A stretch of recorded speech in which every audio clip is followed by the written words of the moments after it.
last team today. Did you see the man in white denim blocked it?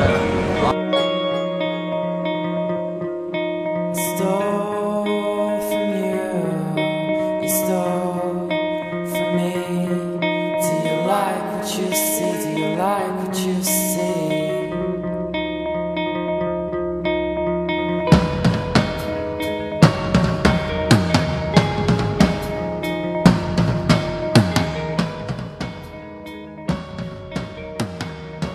Josh Constable, 30 years old, and I'm from Bridgend Beach. Mitch Surman, 20 years of age, and I live down in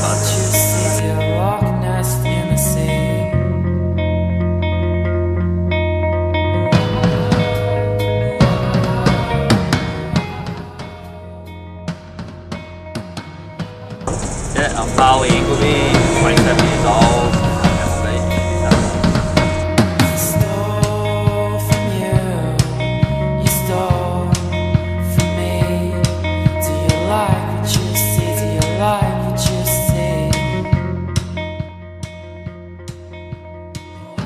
Biggest competition win would be winning the world titles in 2006 and 5 Australian longboard titles. Probably the first World Longboard Tour event I won in France. That one felt the best, but then winning the world title was definitely the biggest, but that was sort of a compilation of a few events.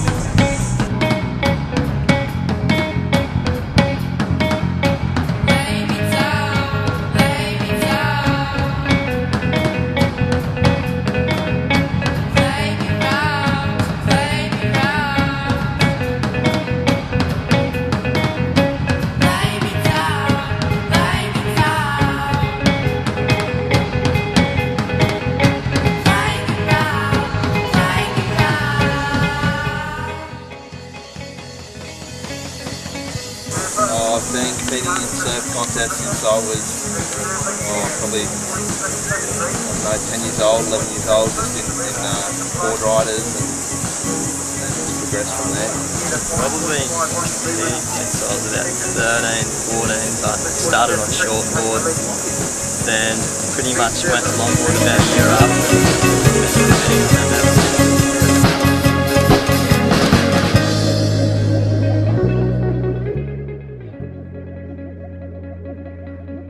Training, I do Pilates 3 times a week, and then I run and swim on the other 2 days, and just surf every day.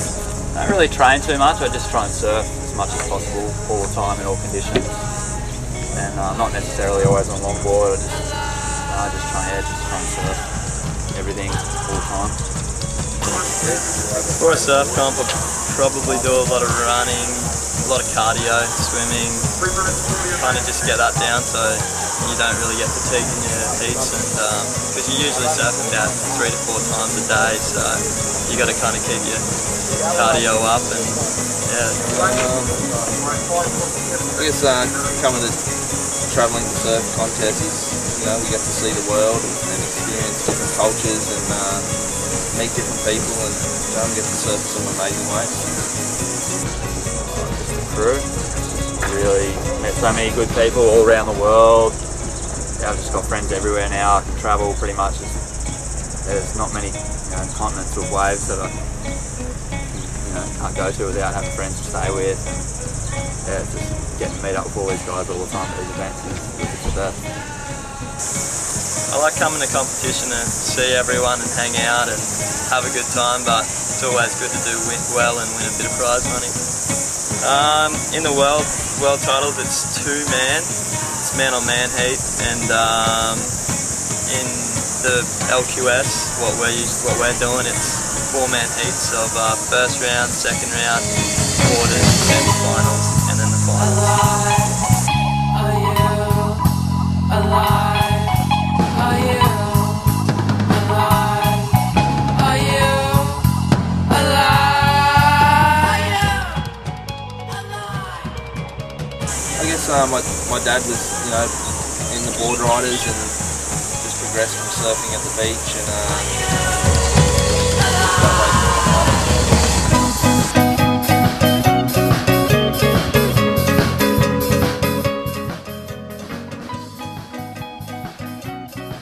sure my dad. Yeah, Dad used to take me away to all the events when I was pretty young, and got me into it. Maybe my first boards. Yeah, so definitely would have been my dad who got me into this competition. Mainly my old man. He kind of said have a go at it, and I've pretty much liked it since day one. I guess it's it's like any job. You give it your all, and you're always training and travelling a lot. So for me, I'm away from my family and my wife and kids. So it's my job. So that's it. A lot of time surfing and spending it at the beach and at the gym and training.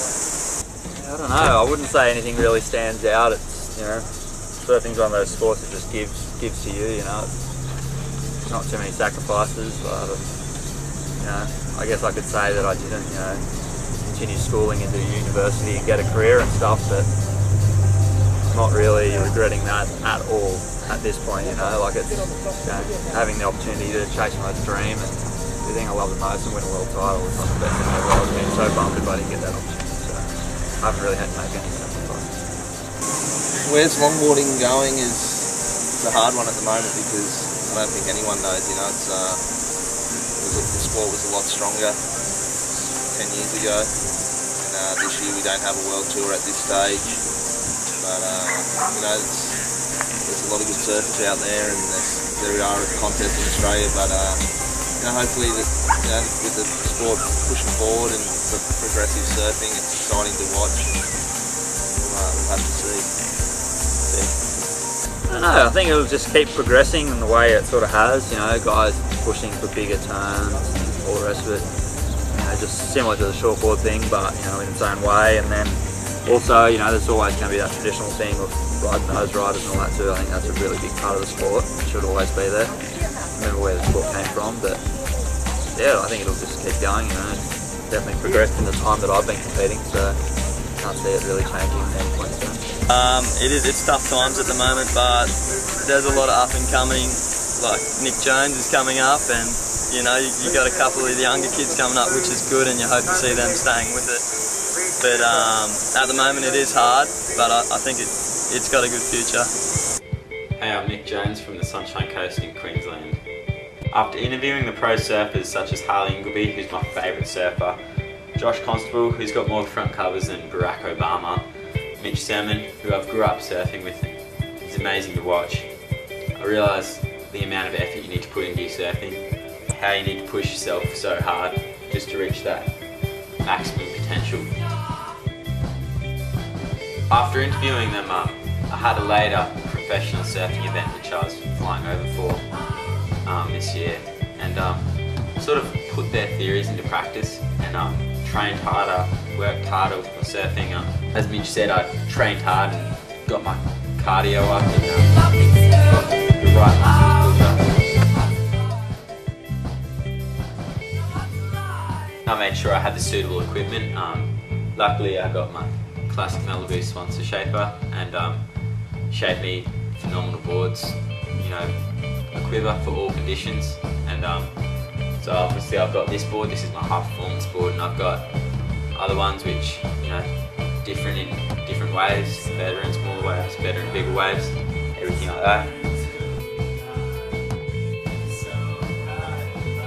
I head over pretty early to New Zealand just to make sure I had a good warm up, got used to the freezing cold waters and the huge powerful waves, and with the competition, because the waves we had over there were easily the biggest waves I've ever surfed in my life. The water was colder than Queensland even gets.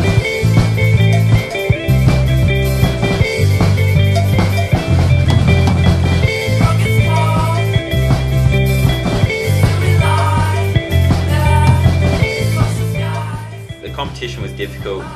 I snapped my good board in my first heat. I made it pretty hard, but I managed to get back out and still won my heat and won my place in the semi-final from that heat.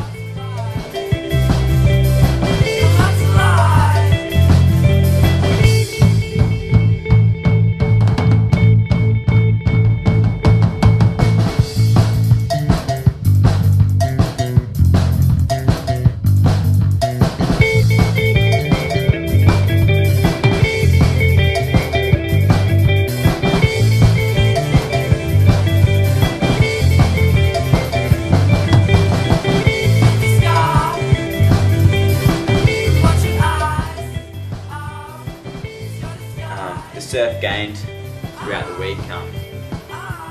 The biggest waves I've ever surfed for sure. I got one big one from out the back, some little ones on the inside, but even the little ones were bigger than anything we get in the Sunshine Coast.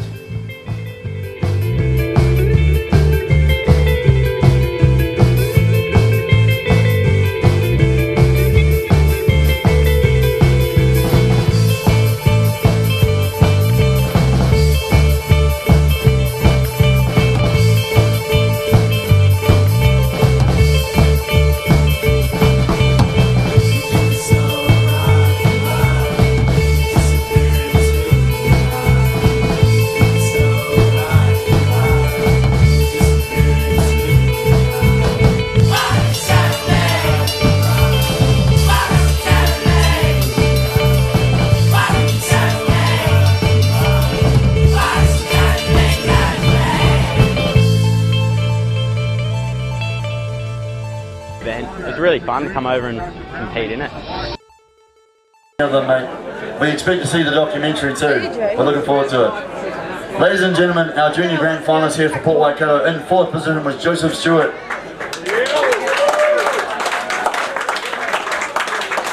In 3rd position, Mr. Matt Craig. And only 2 points in it as the horn went, but in 2nd position, Honey Douglas. So ladies and gentlemen, your Port Waikato junior champ is Mr. Nic Jones.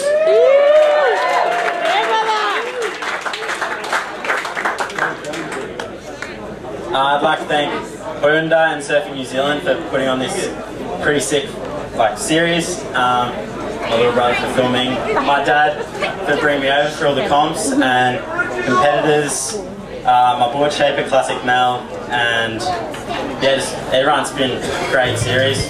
Can't wait to do it next year. Thanks.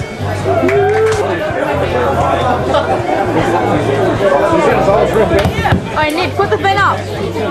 Also, the pros really helped me a lot. Hopefully, I might get them back one day. That'd be a goal to aim for, definitely.